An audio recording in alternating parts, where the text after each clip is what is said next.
So at this point, we have a farm bill passed the United States legislature. That means it's been through the House and Senate. There's a long process that actually goes into lawmaking. So they make the negotiations between the House, the Senate, the executive branch, the president weighs in. We think all of that is done. There are no roadblocks left. But the process of making law goes well beyond what's actually written into the law. So agencies, in this case the USDA, will have a big role to play in setting out the very specific rules that will determine how the programs look when farmers go in and participate in the programs or sign up for different programs.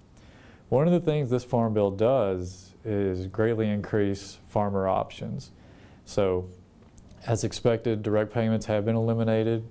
That program no longer exists outside of the cotton, for cotton farmers.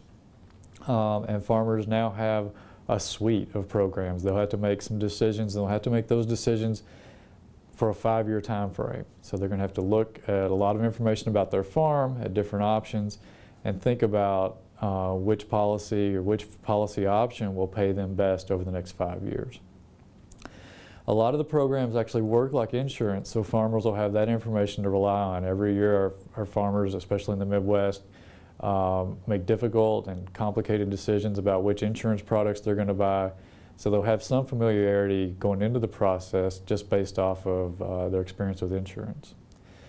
You know, in summary, the Farm Bill was a difficult process. It took over 2 years, lots of areas of difficulty in terms of the nutrition side of the bill, how much we were going to spend on commodities.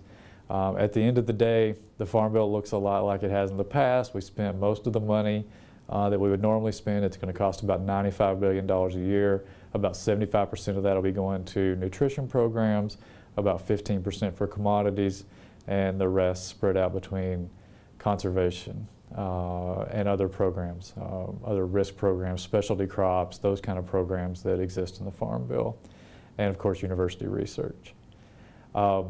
It's been interesting to watch, and we just want to encourage people who've been watching the Farm Bill this long to know that the process is ongoing.